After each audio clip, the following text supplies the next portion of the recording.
Welcome to By the Way with Beth and Stacey. I'm Beth Cooper. I'm Stacey Earlywine, and we are filming this on a very rainy day. Very, very rainy. Super rainy. It's supposed to be rainy all week.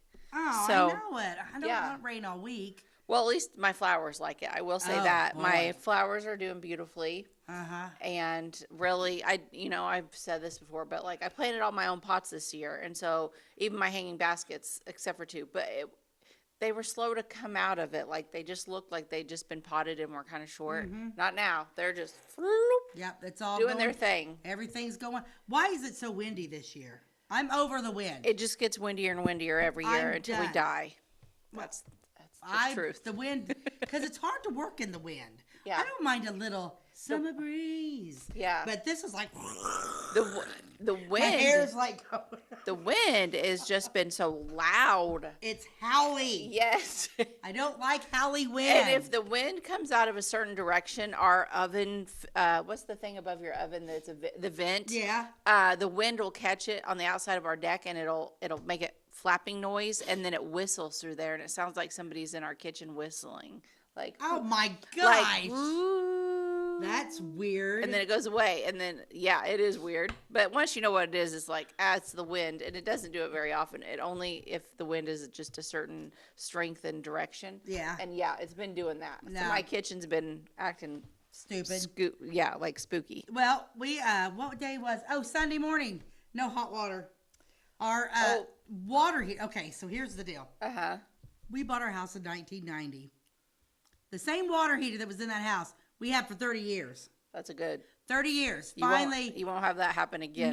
Nope. So about 5 years ago, it was getting all corroded and disgusting, and and it was time to go. They rust through. Mm-hmm. Time to go, right? Like I said, 30 years we lived in it, and I would imagine it's been there since that house was probably built. It was probably 1 million years old. And so we got a new water heater. We got one of them big tank ones, hot water quick and never run out. Because, like, I had a garden tub, and the other water heater, I, like, halfway through would run out of water. I'm like, no, I'm a hot water gal. Yeah. And so, anyway, little crack in this. It's only been 5 years. Yep. 5 years, gone. So, Sunday after church, Jim goes up to Menards, and he gets another water heater. This time he got one of those tankless ones like I have at the shop. Yeah. It's very expensive. And then I noticed on the box today it says, recommended installation by a professional. That would be Jim White and Steve Pride. Mm-hmm. They put it in. And it's nice, but like we have the 2-story house. So what happens is like you have to let it warm, the elements have to go through. And the water pressure is not as good. My water pressure before was amazing. Water pressure is not good. I get nice. I didn't know the hot water heater would affect the water pressure, but I guess it does. It did mine. Oh. It did mine. I mean, it's not bad, but I'm one of them that I want to be like smacked in the face. Yeah, me too. So wake me up, and now it's like, and I have some hair on my head. Uh-huh. You want to get it washed curly good. Hair, and it's like, I have heard those water heaters aren't as good. No, and here's what happened. Jim's like, "What do you want me to get?" I said, "I don't care." I said, "Just get it. What do we have now?" Mm-hmm. Well, we have a gas water heater. Then go get a gas water heater. I don't know. I think one of those. They say those are the best. They say those are the best. So then finally with Jim, I'm like, you know what? Here's my Menards card. Go get what you want. Uh-huh. Just you do it. I don't care. As long as I have hot water, I don't care. I'm going to let you make the only decision in our home that you've ever in 36 years. So I let you make the decision. He comes back with this incredibly expensive. What have we learned from this? Don't let Jim make the decisions, right? He picked one that was more expensive and less water pressure. Yeah. And so then he didn't do his research. He did not. So anyway, he put it in. It took all day because it's quite trying. Oh, and shoot. We put it in, and then it was like, I got in the shower then Sunday night, and I'm like, no. Did you cry? Nah, the water pressure was not as good, and then he was like, yeah.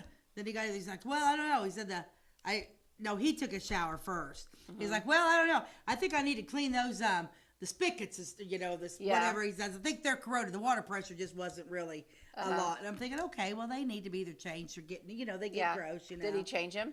Huh? No, but it's not that because literally the day before I took a shower and it was like. Okay. It's So. But we're going to change it. Okay, well, let me tell you Because something it about those shower heads.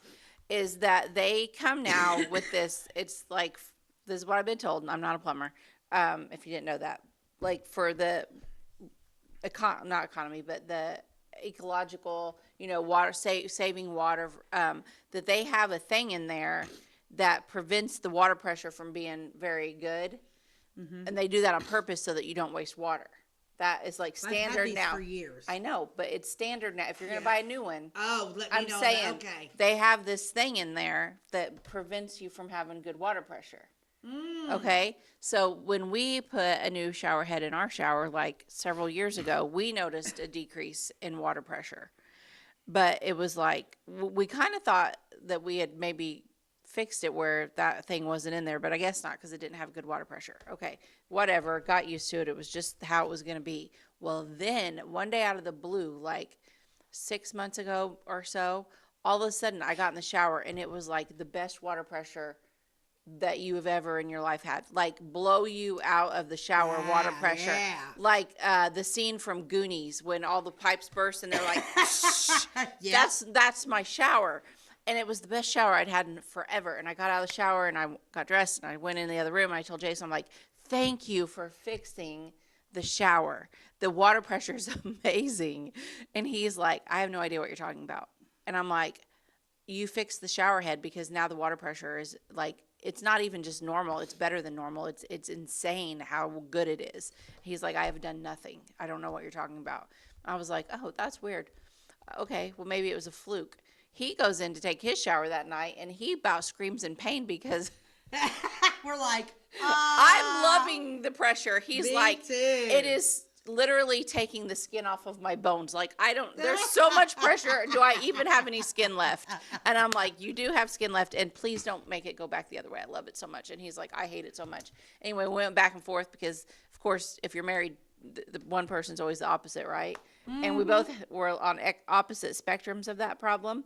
And so he went and he put this little switch on our and I'm sure there's a technical term on our shower head. Yeah. And so if you flip it like toward you, it's like low water pressure. Perfect. That's what he takes a shower on. And then when I get in there, I flip that switch and it goes. And what we think happened is whatever that piece is inside those shower heads that controls the water, it went bad in ours. Nice. It went bad.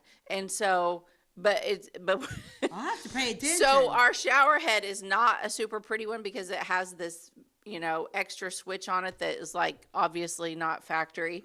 But we don't care because nobody goes in that shower but us anyway. And we're both very happy.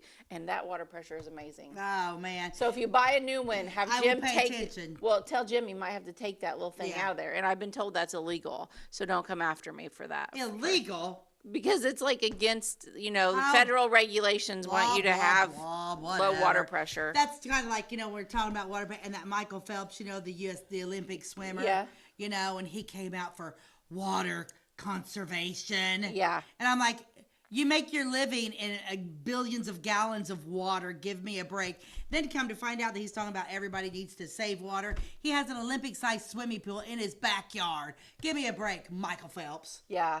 Shut it up. Yeah, no kidding. Yeah, that's another one of them Hollywood, rich, famous people telling us how to live when they get on their private jet. But that's a whole other story. Well, I'll tell you what. When I was pregnant with Carissa, Malia wanted to name. There was a few names that she had picked out. This one did not make it to the final 2, but it did make it to the top 5, and that was Michael Phelps. She wanted to name Carissa Michael Phelps. Yeah. I'm glad that we didn't go with that one. I'm glad you didn't either. Yeah.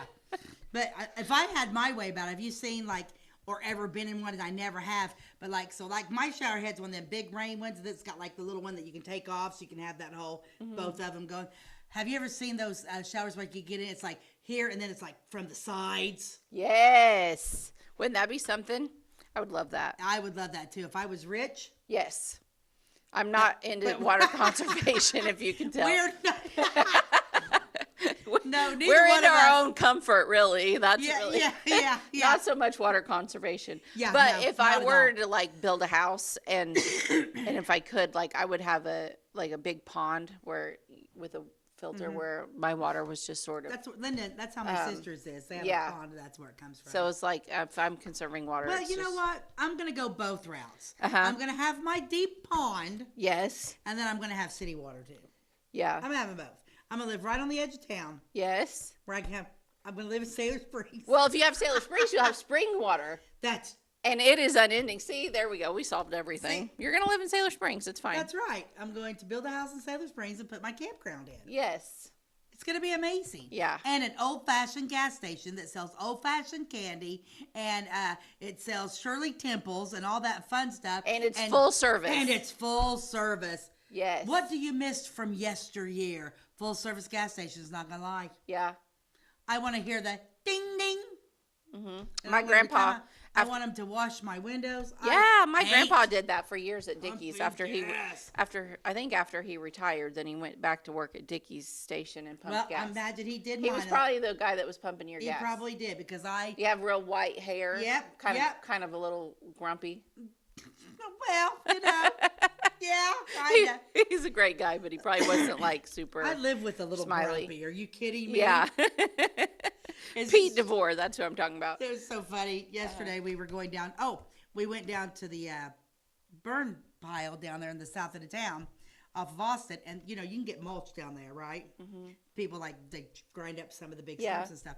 Well, I'm like, yeah, I don't want to go buy mulch because we put a whole big layer of mulch in the chicken coop, the run, cedar, whatever it was a cedar tree. Smelled amazing. Yeah. But anyway, so we're on a golf cart and JoJo's sitting there. She's strapped in, and Jim he doesn't throw his little temper tantrums in front of the kids. Oh, that's good. Very often. And if he does, it's just a tiny bit of what he normally does. Anyway, he's trying to put my little wagon on the back of and he couldn't get that.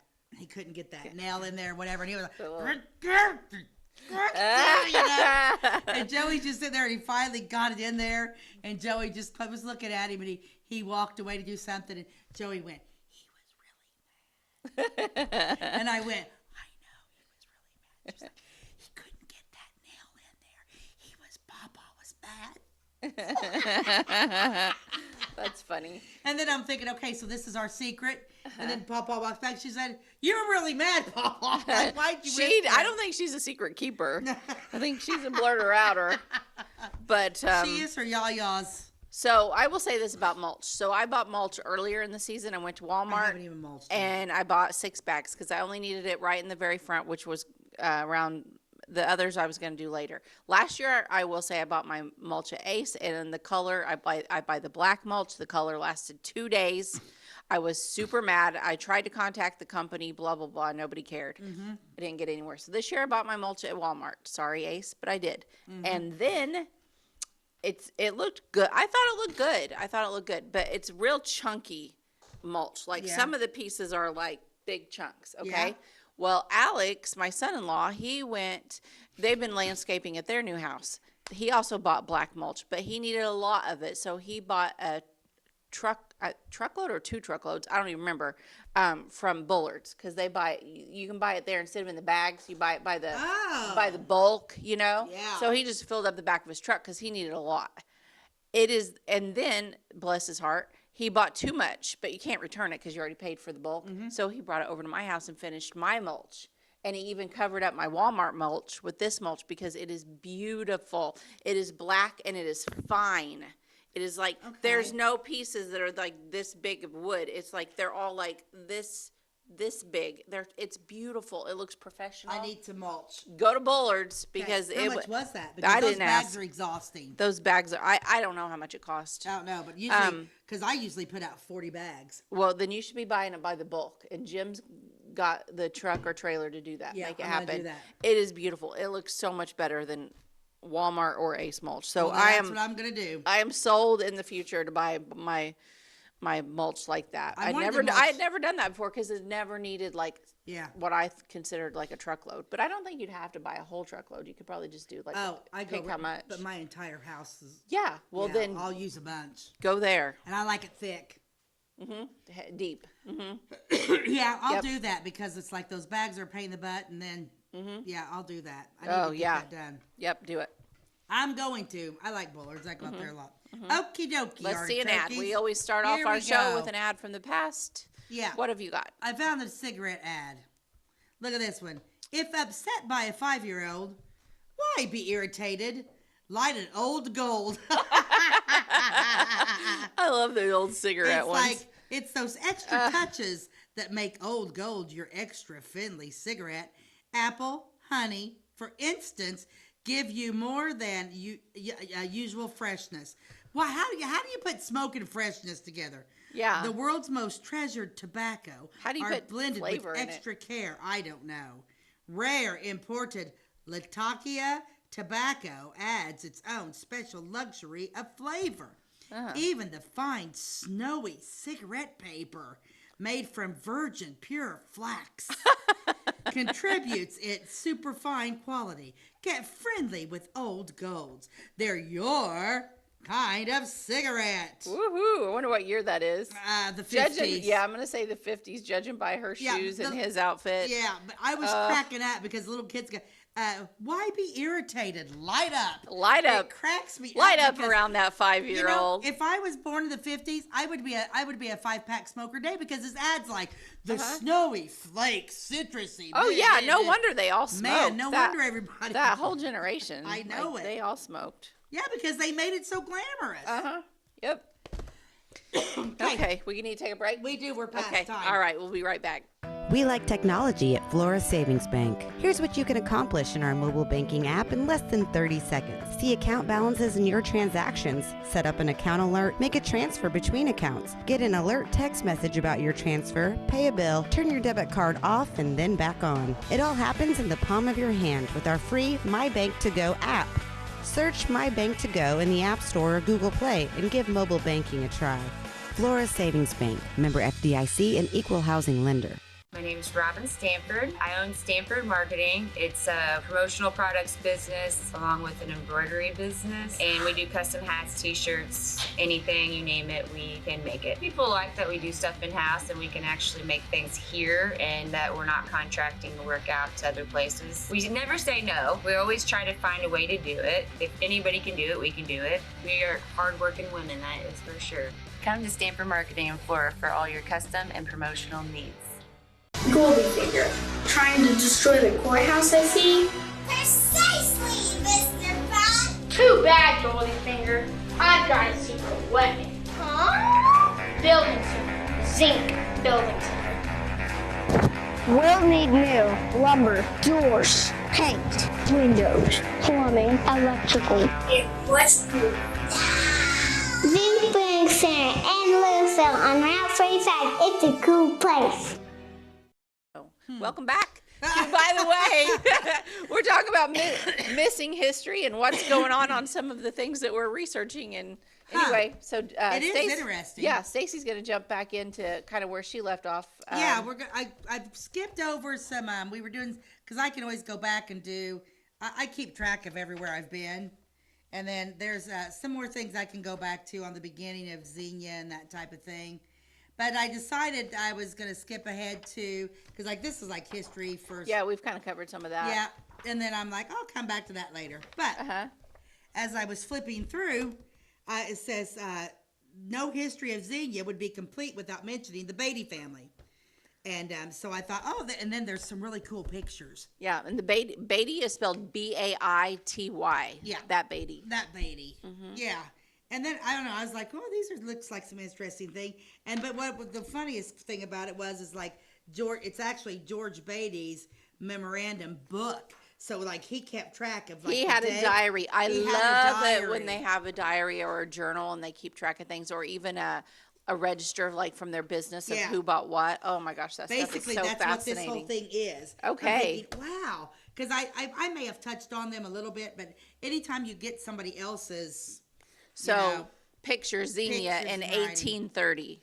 This is where we're going back to. 1830. 24 years before Flora was even ever on the map. So, way back. George Baity was born in Rowan County, North Carolina on October 7th, 1797. He was the first school teacher in the Xenia area. He married, just go back to that. He was the first school teacher. Usually, for a man, to be a school teacher is kind of unheard of back then. Well, wasn't no, it? I think there were a lot of them. And Was then there? I think it I've went to never young come across women. one. No, there were. Remember Little House on the Prairie? No. There were several men school teachers, not just on the TV show, because that was mainly the same one, Mrs. What was her name? Beadle, Miss Beadle. Yeah. But no, in the books, that they had some men school teacher back there. It wasn't unusual, and they were usually very strict and mean, and they hit your hands all the time. I with bet they were rulers. mean. They were very mean. Oh man. Yeah. I bet Willie Nelson. Can you would get in imagine trouble all sending the your time. little Jack and JoJo off to be in a room with the same guy all day long? No. That was mean. No. They did. I wouldn't. I'd be teaching her at home, teaching her the Yaya way. Mm-hmm. I'm trying to get that to do that now. I'm in mourning anyway because JoJo goes to pre-K this year. Yeah, Can you believe that? that's sad. I can't believe she's going to school. 2 hours I'm going to mess with her every morning. It's a heartbreak. It's heartbreaking. But anyway, let's get back to George Baity. He married Rebecca Allgood, who was born May 3rd, 1789. And when was he born?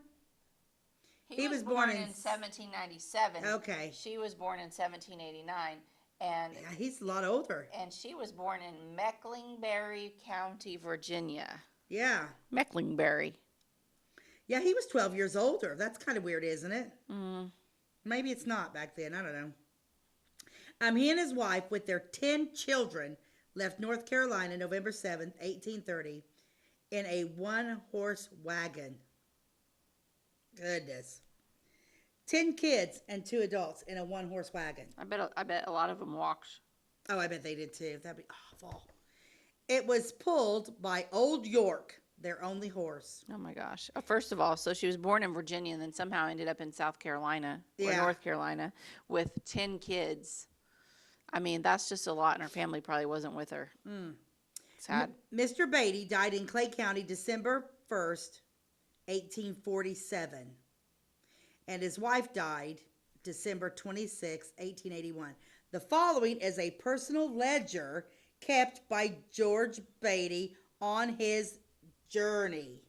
And then this copy has been made verbatim. Okay. Okay, so this is how it went down. All right. November 7th, day, I hope nobody died. 1830. This day I set out for the West on Sunday, November 7th, day 1830. Journey on the road from Surrey County near Huntsville to Indiana, Orange County, and Presley, Allgoods. So she was an Allgood, so they stopped Yep. at Presley's, which was probably a brother or something. Or maybe her dad. Who knows? I don't know. George Baity, his book, November 7th, 1830. On Sunday, November 7th, 1830. On Sunday, I set out for the West and camped the night at Abraham Wooten's 8 miles. Now, this is his writing. This is verbatim what he wrote down. So he went 8 miles. November 8th, west 13 miles and lay near Dennyville or R.J. Cook's Rainy Night. November 9th, west 13 miles. Can you imagine doing 13 miles every day? November 9th, west 13 miles and lay at Porter's 6 miles before I reached William Bawes. Day 10, west 12 miles and lay near one Minton's 2 miles before we reached the river. Just want to say, like, was the path, like, there was already a trail? I mean, how does he end up at somebody's house? Because there were so There has to few be. houses Yeah. that, like, I think if you just started off west through the grass, like, how would you know that you're going to hit someone's house? I don't know. It's weird. Must have been some kind of the Vincent's Trail or something. Yeah. Like, but But he was still- he was further east, but like something like that, like a main trail. I was watching. There's a documentary on Netflix that's really, really good. It was like the first frontiersman, and it's like Daniel Boone. I just lost my train of thought. Lewis and Clark and all this stuff. And my gosh, it was like Lewis and Clark were the first ones to discover like California, and they hit the Rocky Mountains in the wintertime and trudged over. I the can't even I imagine. mean, it's like it's because like usually it's like when you talk about the beginning of the United who built America, Rockefeller, Yeah. you know, Ford, Yeah. you know, who's But the other really, ones? it's these pioneers And that traveled. It really was and like settled. yeah, The because settlers. Rockefeller, Ford, Carnegie, and then who owns the bill Vanderbilts. You know, those are the big four, right? That Yeah. built this country. These guys, the settlers, man, and they went through. Oh yeah. Oh, I want to go. And Daniel Boone has got like Boonesville still exists, like where he went and built that town up, and it's still. Oh, no kidding. Yeah, I want to go to that. I think Where's that at? I think it's in Kentucky. Oh, really? Yeah, it's not far. Okay. That would make a good day trip. That would be a great trip. So anyway, due 12th. Instead of day 12th, he's saying due 12th. Okay. He just had a mistake. Yeah. Went 10 miles and lay at the fourth ford of Lewis's Fork. A very rainy night. We put some of our goods in a hollow white oak that stood on the bank. Also on the 12th, west 8 miles and cropped Lewis's Fork 18 times and 3 times the day before. Cropped the Laurel Hill and lay at the foot of the Blue Ridge. Day 13th, west 16 miles.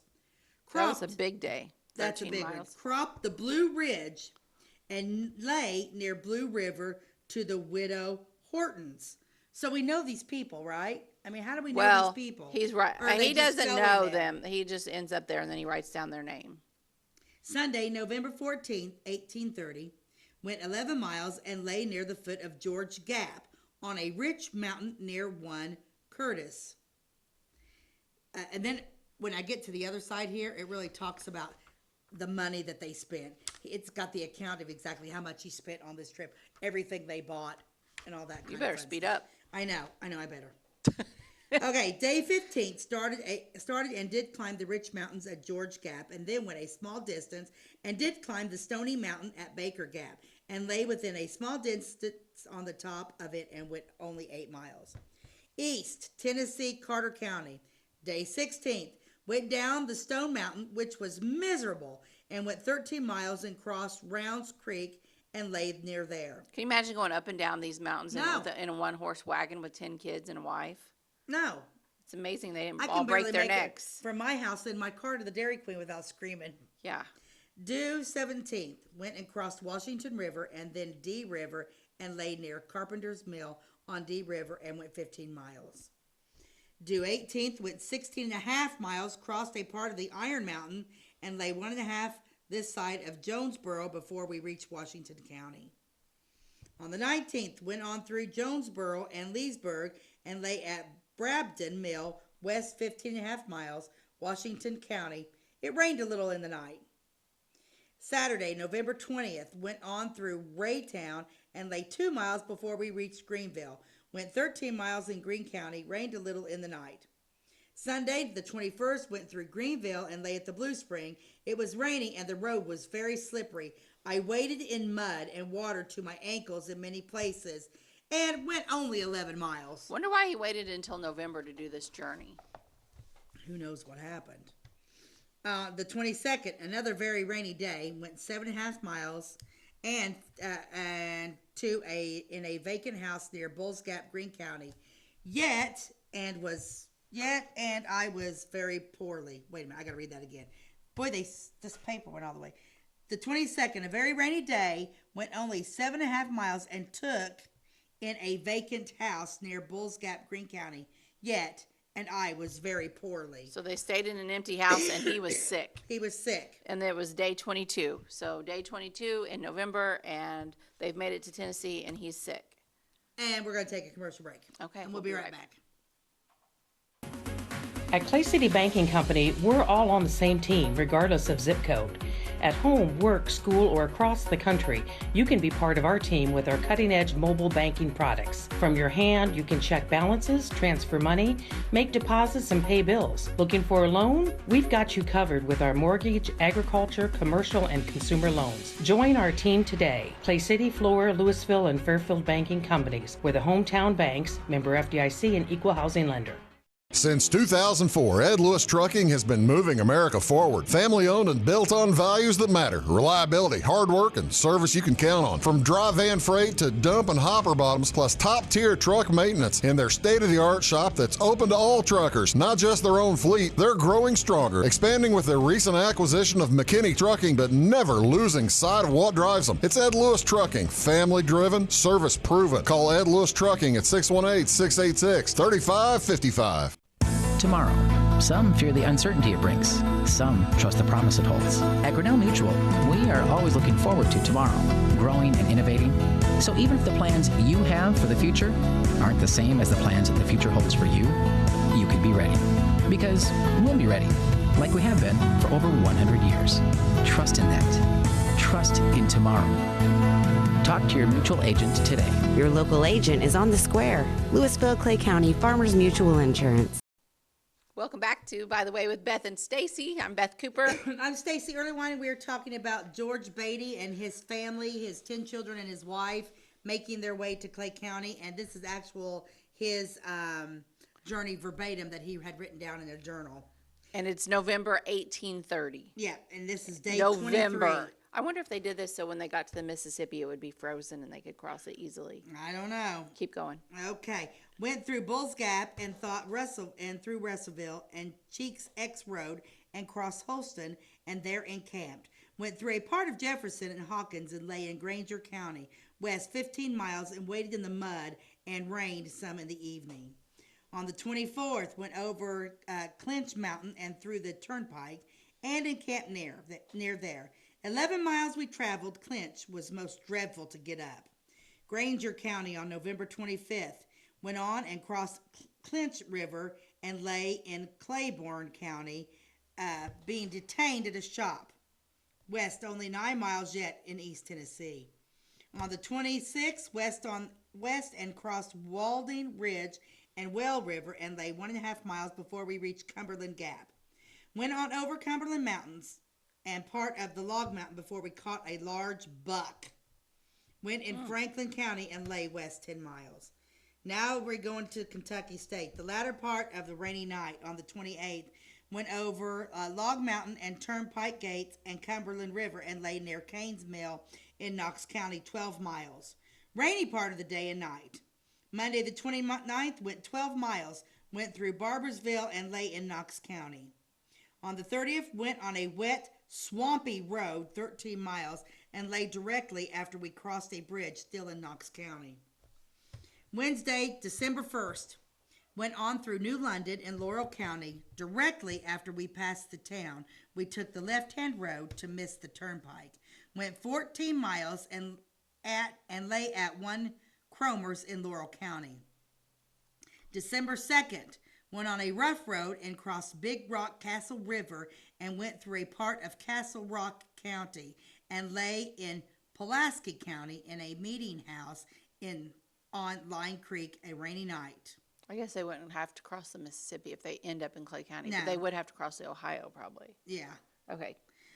The 3rd of December went on up Sinking Valley, a dreadful road, and lay in a vacant house near one McPherson's. Went only 10 miles and was in a dreadful storm of wind and some rain that lasted about half hour, I suppose.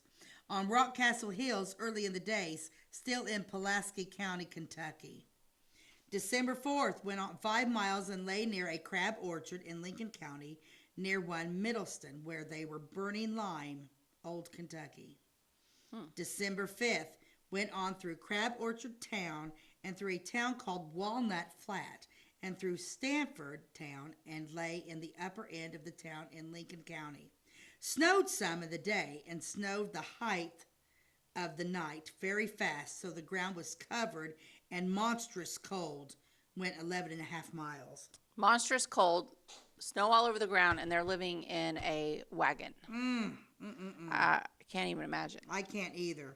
Monday, December 6th, went 12 miles through Danville and lay a piece on the other side of Mercer County, Kentucky. I waded mud over my ankles. Very common. December 7th, went on through Harrodsburg and near one old free what do you say? Negre. Neg. What that word? Neger. Is that saying what I think it is? Near one old free. Yeah. That's a bad word. Yet in Mercer, yeah. Just keep going. I'm just going to keep going. It. In Mercer County, went 12 miles a rainy night. On December 8th, went on through Salvissa Town and lay in Anderson, Kentucky, near one McCall's. Went 9 miles, cold weather. December 9th, went on through Lawrenceburg and lay near one Sharps. Snowed some in the day and very cold. 12.5 miles to Anderson County. On the 10th, went through Franklin County and through Hardensville and lay in Shelby County near El Bensis. A rainy night, went 10 miles, a desperate, muddy road. On the 11th, went on through Claysville and lay in Shelby County near Shelbyville. Still monstrous muddy, went only 7 miles.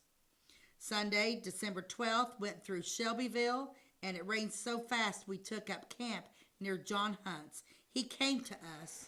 We only went 3 miles. We were all of us almost perished with wet and cold.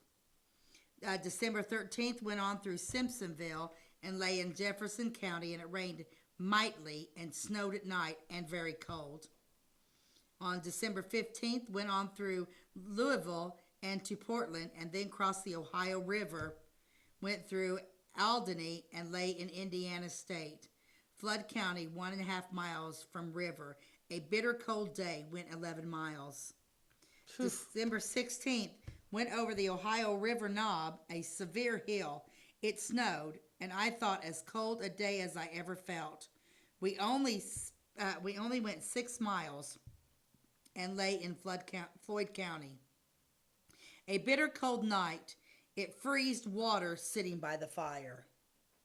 Tuesday, December 17th. I don't know how they didn't freeze to death, honestly. I don't know either. And I don't know why he didn't do this trip in July or August. I don't know either. It would have been hot, but he wouldn't have had the mud. Ugh, it'd be awful. And the cold. December 7th. Oh, I'd rather it be super hot than cold. I hate cold.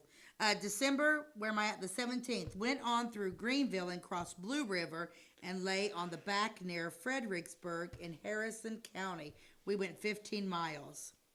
Saturday, December 18th, went on through Fredericksburg and through a part of Washington County and reached Presley Allgoods. 2 weeks in a little house in the yard and moved to a house belonging to Thomas Copeland. On the first day of January, 1831, and stayed there until the 7th day of April. Okay, so they took the rest of the winter and was like, let's not die during January, February. Let's settle in this house until April and start over. So we started November 7th, 1830. Yeah. And now it's it's January 1st, 1831. Uh-huh. And stayed here until the 7th day of April. So that's good. So now we're in April. Good. Thursday, April 7th, day 1831, I set out from Indiana, Orange County to Illinois and traveled 10 days and did stop on the 10th day at a home Presley built in Clay County, Illinois State. So now Presley's there because they had stopped at Presley's house early in the journey. On like day 2 or 3 or something. Mm-hmm. It makes you wonder if some of these people gathered up and went with them. Yeah, the first day, the 7th day they stopped at Presley Allgood's house. Mm-hmm. Now Presley's beat them there. Yeah, on the first day of January, took the train. We stayed there. Was there a train? I don't think so. I'm not sure when the railroad did come in. I think that was 1831. I don't know. We'll have to look that up. Hey, when was the first railroad laid? Anyway, so they're now. So Thursday, April 7th, day 1831. They made it to Clay County. So they're in Clay County, Illinois. We had a cold, disagreeable journey. 1869 was the first train. So no, Presley Allgood did not take a train to beat them there. Oh, sorry. That was when it was completed. That was when it was completed, sorry. It started in 1826. So it's possible Presley had some money and he Well, took if the train. Presley's one building houses along the way, because it's Yeah. like they've stayed in his, they literally said his house and a house Presley built. Okay. So Presley was probably a Contractor. contractor or something. I imagine Presley took the train. Maybe we'll see a picture of Presley. I couldn't find one. Oh, okay. I've got pictures to show here in a little bit. Okay. It said we had a cold, disagreeable journey. Snowed several days and nights. We had to ferry both forks of White River, the Wabash, and Ambro rivers from Orange County. Wabash River Smart went choice. through Martin, Davis, and Rose counties, then crossed the Wabash at Vincennes, then in Illinois State in Lawrence County. If I have learned anything from playing Oregon Trail all my life, it's that you always ferry across and never ford it. Oh, You ever play Oregon Trail? no. That's how you die. That's how you die. Mm-hmm. Then through into Clay County and stopped April 16th, 1831. George Beatty's shows up here. Account of what I bought on the road and the amount of the same. This is November 8th, 1830. 1 coffee pot, 4 tin cups, 80 cents, 40 hair combs, 2 knives. 4 hair combs. 4 hair combs. What did I say? 40. 4 hair combs and 2 knives. 0.58 3/4. Okay. The 10th, 2 pounds sugar, 1 pound coffee, 50 cents. 3/4 pound tobacco, 20 cents. 1 dozen bundle fodder, 25 cents. 1 peck turnips, 0.06 and a half. Okay, so to make things worse, it was November. There were 10 kids, 1 wagon, 1 horse, and I'm hoping the turnips were for the horse, but I bet they were for the kids. I bet they were. Ugh, gross. On the 11th, they bought Irish potatoes, 10 cents. The 12th, 2 quarts of whiskey. That's how he made it. That's how he made it through the mud. Yep, 25 cents. 1 peck meal, 10 cents. Irish potatoes, 5 cents. 1 pound butter paid with thread, 10 cents. How's she paying with thread? What's she got going on? I don't know. She's probably sewing all the clothes. I know, but how to make the thread? I think you'd have to have a loom. She must have did it. Okay. On the 13th, 4 pounds pork, 3-gallon meal, 37, 12 and a half pounds. So what they get? They got pork and 3-gallon meal. I don't know what that means. Meal. It's like cornbread, right? Cornbread? Like meal, cornmeal. Yeah, cornmeal. Yeah. Cheese, 15 cents. On the 14th, a half bushel of corn on the cob, 12 cents. 9 bundle fodder, 12 cents. The 15th, 4 bundles fodder, 0.06 cents. 1 peck of corn. 1 peck corn, 8 bundles, 20 cents. 2 quarts brandy, 25 cents. Okay. 1 peck meal, 12 cents. A total of $4.47.5. All that. November 7th. It just keeps going on. Flour, $1. 1 sugar, 25 cents. Corn, 12 cents. 9 bundles fodder, 12 cents. Basically, their entire journey, and then it just keeps. Tobacco. Yeah, interesting how he's buying tobacco, which is Tabasco. 99% for him, I'm sure.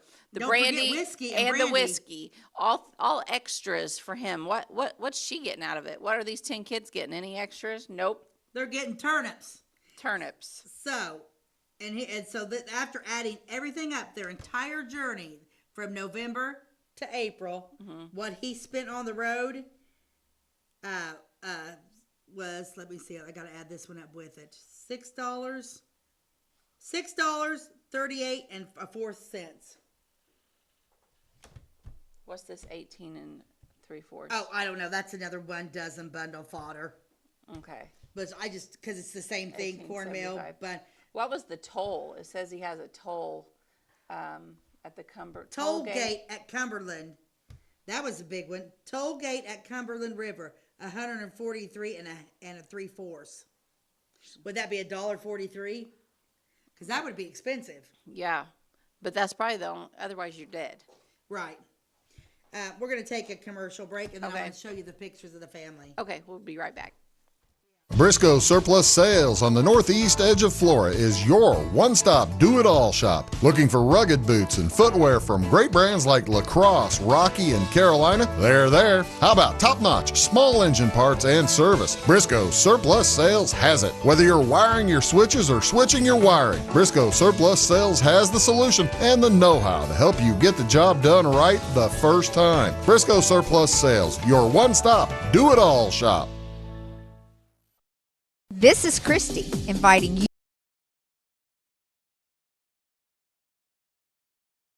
specialize in one-on-one customer service, high quality, head turning, on-trend fashions, footwear, accessories, and a complete line of Brighton leather goods and jewelry. If you want to nix fast fashion and invest in a true to size, ethically manufactured wardrobe that you'll wear for years, it's time to treat yourself at Carnaby Square in downtown Fairfield. At Clay County Hospital, we are dedicated to providing quality care for you and your family. Our skilled medical team is committed to your well-being, ensuring that you receive the personalized attention you deserve. From filling your prescriptions at our state-of-the-art pharmacy to a visit with our compassionate behavioral health providers, we're here to support you every step of the way in your journey. Experience the difference at Clay County Hospital, where your health is our priority. Clay County Hospital, complete care, start to finish. Welcome back to By the Way with Beth and Stacey. I'm Beth Cooper. I'm Stacey. Early on, we just went over George Baity's account of bringing his family to Clay County. It said the total distance they traveled was around 500 miles. And it says this account ends here. Mr. Baity established a home in the northwest corner of Section 14 in Xenia Township. This was due south of the Cato settlement, which was in the north part of Section 3 of Xenia Township. When Cato was laid out into town lots, it was renamed Xenia. Mr. Baity was of Scotch-Irish descent. Following are the names of his 10 children: James, Isaac, Henry, Giles, probably. Giles, Yeah. Alexander, Betsy, Sally, Susan, Rachel, and Enos. The families that each married into are given in order: Holman, Martin, Holman, Hoskins, Parrish, Greenwood, Dudman, Parrish, Hornick, and Enos never did get married. So, very interesting family. Now, let's show you the pictures. Let's start with George. This is, okay, go with the picture with the old man in the white hair with another gentleman. Not that one. This one right here. This is George Baity. Right there on the side, the guy with white hair. Oh, that's George, the dad, the driver, the brandy drinker. Yeah. And then that's it. And then that's his nephew. Sitting with him is his nephew, William Sherman Cocklaser, son of Samuel and Sarah Elizabeth Baity Cocklaser. So he's got siblings that are here too. Okay. We note that Samuel was with General Sherman on his march to the sea. Oh, really? Mm-hmm. Okay. Then let's go over here. So that's the gentleman on the left is the George Baity it's hard not to say George Bailey. Yeah, George Bailey. George Baity that we're talking about. So these are all his descendants now that we're going to show pictures of. Now let's go back to the picture that you showed earlier and then the two pictures of the women that came next to him. This is James Baity and his 2 wives. These marriages produced 24 children. James Baity was born in... He was the oldest son? James Baity was born... There's 10 of them. I can't keep track. So this is the oldest boy that was riding in the back of the wagon. Now he's an old man. James Baity was born in Rowan County, North Carolina in 1860. Moved to Clay County with his father and family in 1830. Settled south of Xenia. Father of 12 children by his first wife, Rachel Holman. So that's the man we're talking about. And then the girl with the the other lady. So he was 14 years old when he was in the wagon. Yeah, and this is his wife, Rachel Holman. And they had 12 children. He had 12 children with her. And then 12 by his second wife, Barbara Jane Smith Aches. And then show the other lady. This is his second wife. Was the son of George and Rebecca Allgood Baity, Rachel Holman Baity. That gets confusing. I'm going to quit talking. But basically, this is his first son and his 2 wives. And he's the oldest And they had child, 24 kids. 24 His children. oldest son alone had 24 children. Yipes. Okay, Yeah. now let's just jump through some of these other pictures. I just want to go through the very top kid. What's this one? This it's one. Cattywampus again. I did give her a lesson today on I did learn how doing to that. do this. She even took notes. Okay. Okay, this is a picture of the James Baity family as it was in 1886 by first wife Rachel Holman Baity. Okay, you've got and by Barbara. So these are all the 24 children. So you have Lily Mae, Simon Peter. I like that one. Amanda Lorena, Pearl Victor. That's one name. Pearl Victor. Pearl Victor is a name. It was a boy. Barbara Jane, James Baity. That's the mom and dad. And then you have William G, John, Enos, Giles, and Hunt. Back row, you have Joseph Franklin, Albert Q, Eldon Aches, Andrew Jackson, Raleigh Alexander, Viola Margaret, Melinda Catherine, Frances Matilda, and Sarah Elizabeth. 18 of the 25 children had died prior. I'm sorry, 8. 8 of the 25 children had died prior to 1886. Okay. And these are the grandkids of the guy that was in the wagon. wagon. These are grandbabies in there. So this is the after the other children. That's just part of his family there. And there he is. The first son's family. Yeah, the first son. You can see them both there. It's kind of a blurry picture. Yeah, I see them. Okay, next picture. Very interesting. Very interesting family. Okay, these are the actual children. These are some children of James Baity and Rachel Holman Baity. Okay. Again. This isn't George. George was the one driving the wagon. So these are the oldest son's kids. This would be George Baitie's grandchildren. Yeah. But like I said, some of them had passed. And he did name him after some of his brothers. Mm-hmm. Top left to right, you have Enos. He's the one that never got married. Then you have Sarah. Okay. You have John. Mm-hmm. He looks nice. William George. Mm-hmm. And then bottom row, you have Andrew Jackson. Mm-hmm.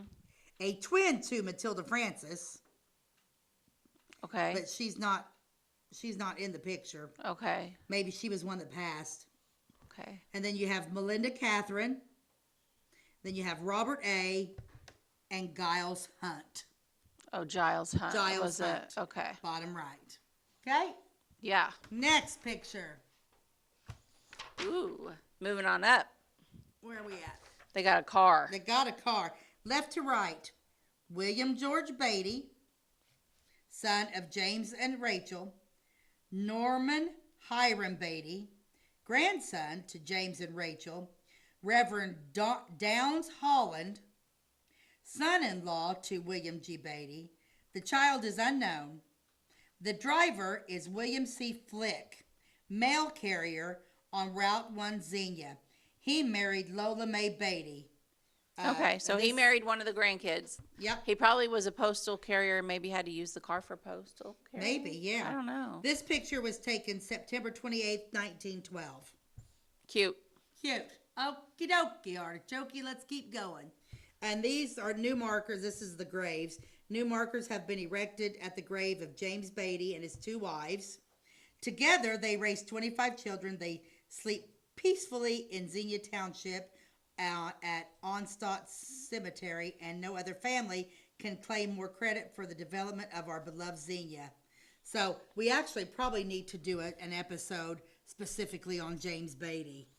Yeah, because like everybody in Xenia has got to be somewhat related to him if they're originally from there, because he had so many descendants. Yeah, he had a lot of descendants. But yeah, James Baity may be, George got him here.